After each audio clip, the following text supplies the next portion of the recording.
Yang telah saya sebutkan tadi 8 itu hampir sama. Hanya yang ada sedikit perbedaan, yaitu azambu,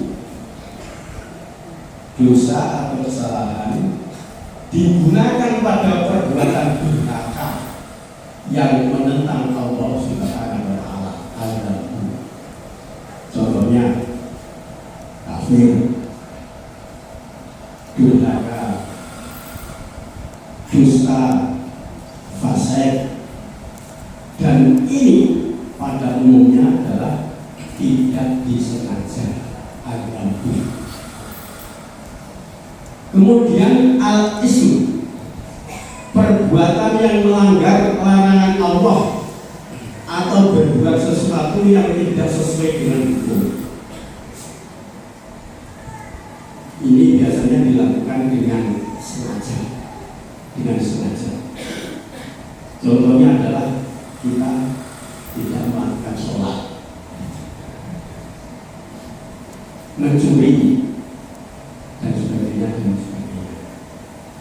Nah,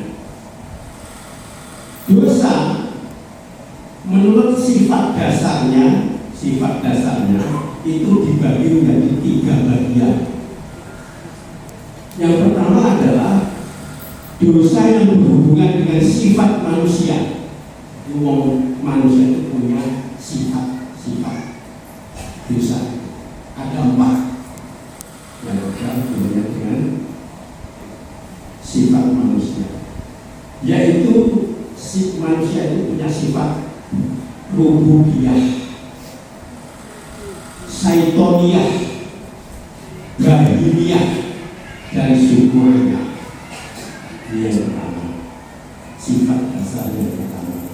Kemudian sifat dasar yang kedua, yaitu dosa yang berhubungan dengan objeknya. Itu juga dibagi 3. Yang pertama adalah dosa antara manusia dengan Allah Subhanahu wa Ta'ala. Yang kedua, dosa yang berhubungan dengan hak-hak masyarakat dan lingkungan. Dan yang ketiga adalah dosa yang berhubungan dengan diri manusia itu sendiri.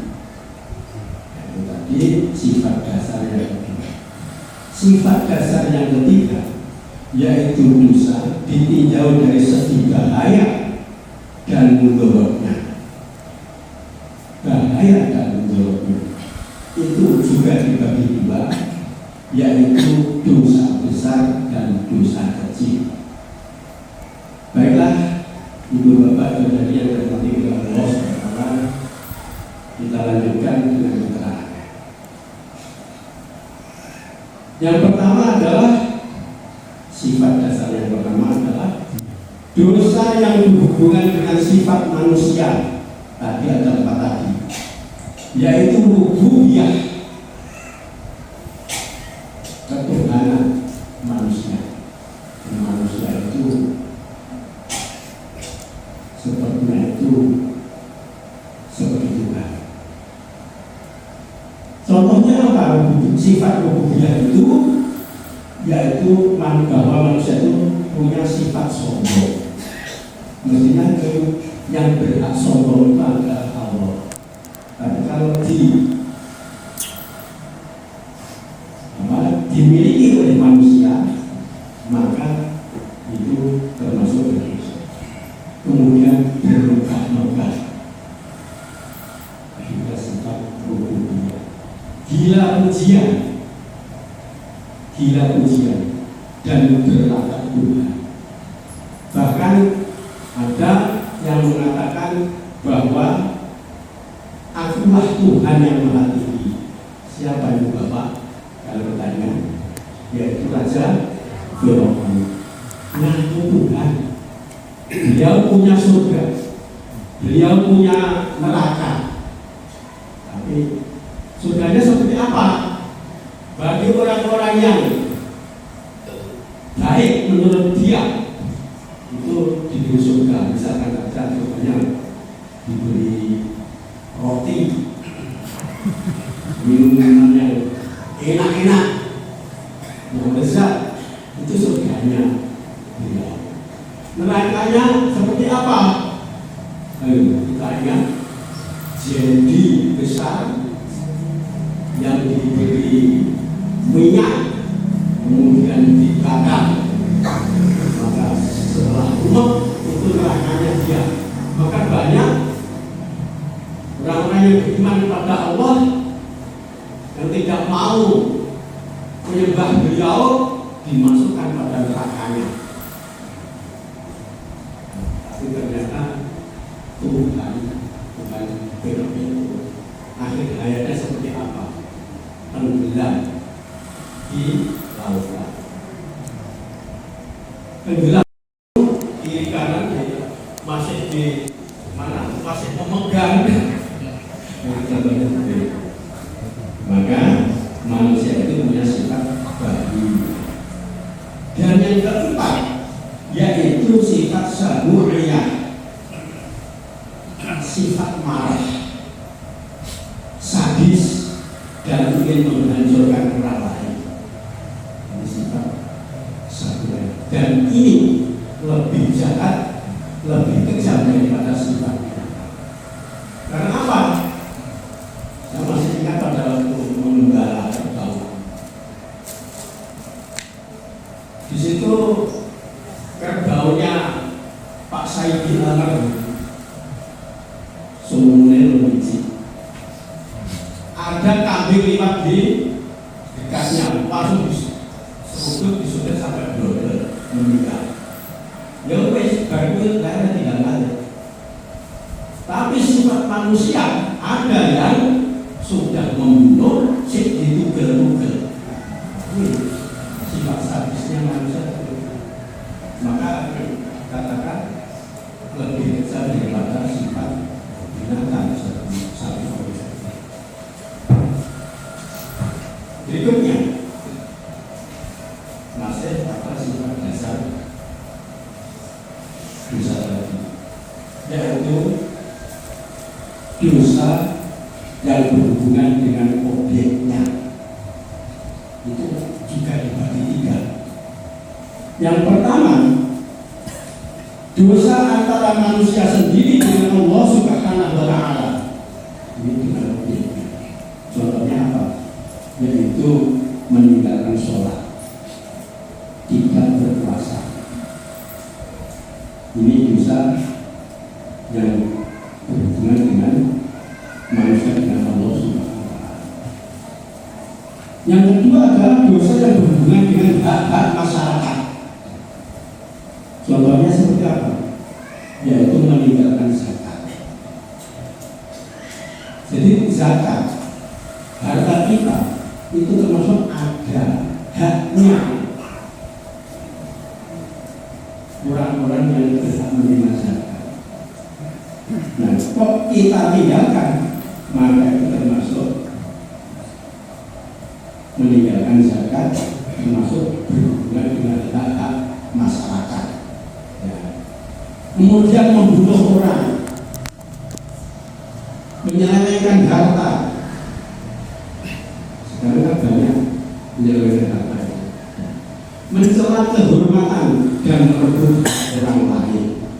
Itu dosa yang berhubungan dengan hak-hak masyarakat. Kemudian yang ketiga adalah dosa yang berhubungan dengan manusia itu sendiri. Seperti apa? Yaitu dosa yang kedudukannya itu terletak antara manusia dengan Allah Subhanahu wa Ta'ala, asalkan tidak berbentuk syirik. Dan ini masih bisa diharapkan diampuni dan dimaafkan oleh Allah Subhanahu wa Ta'ala apabila kita mau. Nah, kalau syirik apa tidak juga seperti itu? Ya seperti itu tentunya, tapi ya, sebelum ajal itu harus bertobat. Kalau sudah sampai ajal kok belum bertobat, dosa syirik itu luar biasa besar. Kemudian sifat dasar yang ketiga adalah dosa dan kesalahan ditinjau dari segi mudarat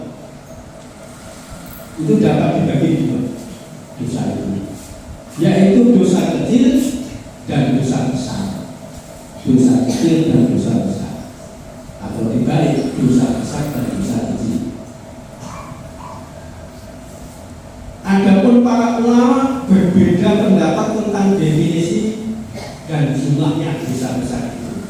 Berbeda-beda mendefinisikan tentang dosa besar.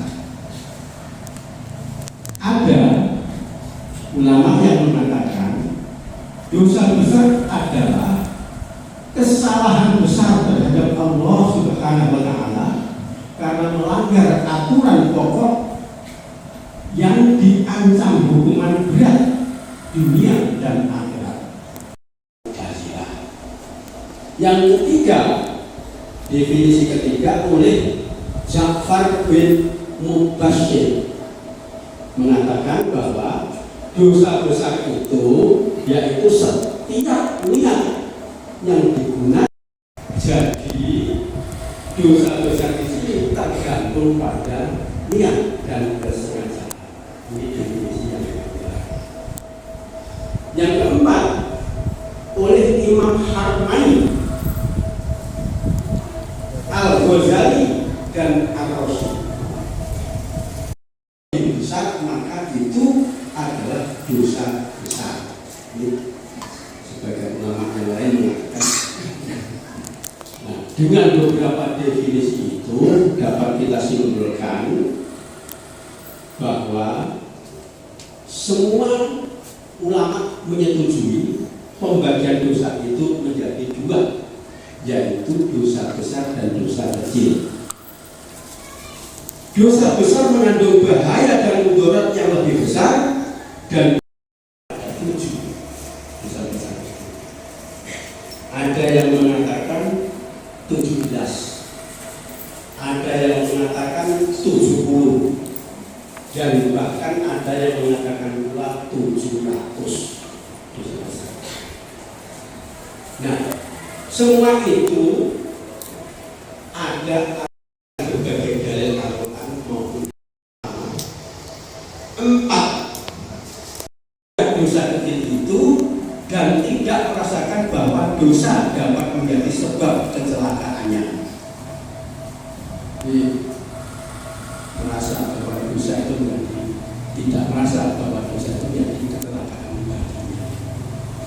Dianggap enteng. Yang keempat, dosa kecil bisa segera menjadi dosa besar, yaitu pelakunya merasa aman dari tipu daya Allah. Jadi disangka Allah tidak tahu. Maka dosa-dosa kecil akan segera akan menjadi dosa besar pula. Hadirin kaum muslimin rahimahullah yang berbahagia yang berbahagia.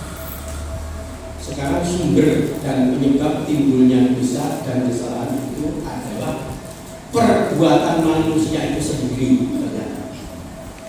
Sebab ia mulalah yang mempertanggungjawabkan dosa dan kesalahan. Jadi karena itu berasal dari manusia sendiri, maka itu menjadi tanggung jawab manusia itu sendiri. Atau tidak, mulalah yang bisa mengusahakan dosa. Jadi manusia itu tidak bisa mengusahakan dosa dan kesalahannya itu hapus. Jadi hapus dan tidaknya dosa itu yang juga dari kita sendiri-sendiri, bukan dari orang lain. Maka dosa dan kesalahan seorang bapak tidak akan dapat dihapuskan oleh perbuatan anaknya. Dan begitu pula sebaliknya, dosa anak tidak bisa dihapus oleh perbuatan orang tuanya. Berdosa atau yang bersalah itu sendiri berusaha menghilangkannya. Yang berusaha, kita berusaha menghilangkan yang kita sendiri, bukan orang lain. Berarti di dalam Islam dosa besar selain syirik itu dapat diampuni dengan melakukan taubat nasuha kepada Allah. Dosa-dosa kecil itu dapat diampuni oleh Allah Subhanahu wa Ta'ala dengan jalan meminta ampun kepada Allah. Dosa kecil ya. Sholat 5 waktu, beramal kebaikan dan sebagainya menghapus dosa-dosa kecil. Kalau dosa-dosa harus betul-betul taubatan nasuha, tobat yang sebenar-benarnya kepada Allah. Oleh karena itu kita harus berusaha ya, agar kita semua dan anak cucu kita tentunya menjadi anak yang soleh, berguna bagi dirinya sendiri, berguna bagi orang tua atau keluarga, berguna bagi masyarakat, bangsa dan negara serta agama. Tugas kita. Dari ceramah di MI NU Gagapun atau itu ada orang yang menyampaikan tausiah untuk membentuk anak atau orang seperti itu adalah macam. Yang pertama adalah keteladanan orang tua. Itu penting. Keteladanan orang tua. Yang dimaksud tidak ada lima, termasuk lingkungan masyarakat. Ini akan membentuk anak soleh. Kalau lingkungan masyarakat juga tidak mendukung, itu juga sulit. Atau pergaulan. Tapi terutama keteladanan orang tua. Kalau orang tuanya rajin ibadah, insya Allah anak-anaknya juga akan rajin ibadah. Yang kedua, setelah itu mencarikan pendidikan yang baik. Jadi anak cucu kita carikan pendidikan yang baik.